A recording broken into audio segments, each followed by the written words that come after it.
Disney, il faut vraiment les regarder quand t'es petit. Parce que quand tu les regardes grands, eh ben tu comprends des choses qui te ruinent complètement ton enfance. Moi j'ai commencé par regarder Aladdin. Et à la fin je me suis dit mais attends, elle est quand même hyper raciste cette histoire. Aladdin c'est un arabe, voleur, qui voit apparaître un ami imaginaire bleu quand il frotte une lampe. Ça pue la drogue tout ça, hein. Et son meilleur pote c'est un macaque. Mais qui a écrit cette histoire ?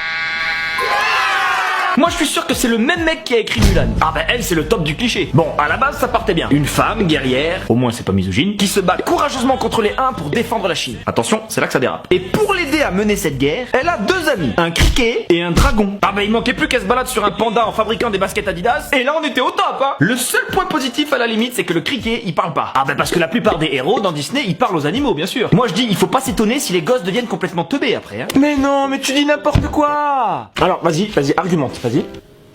Et voilà, tu me sers toujours les mêmes arguments. Non, je suis désolé, non. D'ailleurs, en parlant des trucs chelous dans les Disney, j'ai envie de leur demander, Disney, qu'est-ce que vous avez contre les belles-mères ? À chaque fois, c'est des meufs jalouses, détestables, aigries, quand c'est pas des meurtrières complètement tarées. Et puis même, les Disney, c'est de très mauvais exemples pour les gosses. Bah regarde La Belle au Bois dormant, par exemple. Moi, je suis pas expert en loi, hein. Mais bon, un mec qui embrasse une meuf pendant qu'elle dort, je crois que ça s'appelle une agression sexuelle, hein. Et dans la même lignée, t'as La Belle et la Bête. Oula. Ah bah là, accroche-toi. Pour commencer, la meuf se fait séquestrer. Truc totalement illégal. Par un énorme chien. Truc totalement impossible. Et elle tombe amoureuse du gros chien. Truc totalement zoophile. Mais si tu regardes bien, c'est un chien qui vit dans un château. Il est blindé sa mère le clébard. Alors je vais te dire ma théorie. L'autre là, c'est une grosse michto sa mère le haricot. Moi je pense qu'elle s'est dit, si pour sortir de la galère, il faut se taper un clébard en costume, c'est pas grave frère, on y va. Et si t'as encore des doutes sur ma théorie, regarde son prénom. Belle. Elle se fait appeler Belle. Mais c'est pas ultra prétentieux ça. Au final, la seule chose rassurante pour moi dans La Belle et la Bête, c'est que au moins Belle, elle parle pas aux animaux. Non, elle parle aux tasses et aux fourchettes. En tout cas, merci à tous d'être venus pour mon anniversaire. Vraiment, ça me touche. Voilà, c'est... Des amis comme vous, on en trouve pas partout et voilà quoi. Et c'est là que je me suis dit, mais ça se passe comment une séance de travail pour les mecs qui écrivent les Disney? Et je me suis intéressé au premier succès mondial de la firme, Blanche-Neige. Eh ben je peux te dire que les mecs, ils ont mis la barre très très haute dès le début. Messieurs, bienvenue, nous allons donc attaquer l'écriture du premier Disney Blanche-Neige. J'attends vos idées. On pourrait mettre un château? Oui, très bien. Avec une belle princesse pour que les petites filles puissent s'identifier. Il faut un prince aussi. Et rajoute des nains. Oh oui, des nains, c'est mignon les nains. Des nains avec des noms de caractères. Dormeur, rageux, Atchoum. C'est pas un caractère, Atchoum. Et une pomme. Hypochondriaque, c'est un caractère, n'est-ce pas, Atchoum?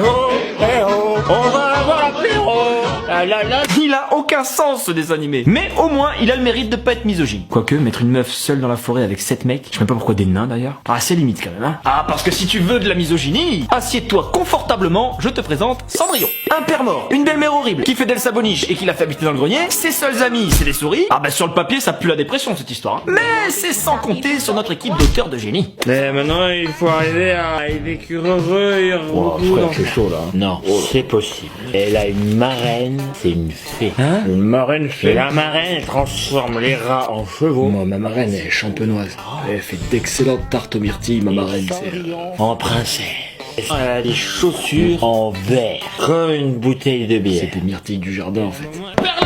Et le prince, il la retrouve grâce à la chaussure. Et elle les ramasse toujours à minuit, parce que c'est là qu'elle les aime le plus. Oui, mais c'est là que le prince, il l'aime le plus. Vous êtes des génies.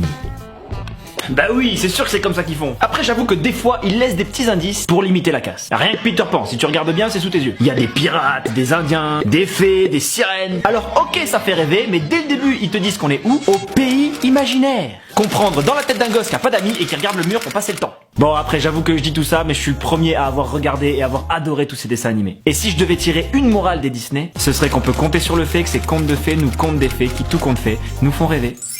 Au bout de 300 fois, j'ai réussi. Putain, si quelqu'un arrive à la comprendre du premier coup, cette phrase, il est balèze. Allez, tchuss maniaque.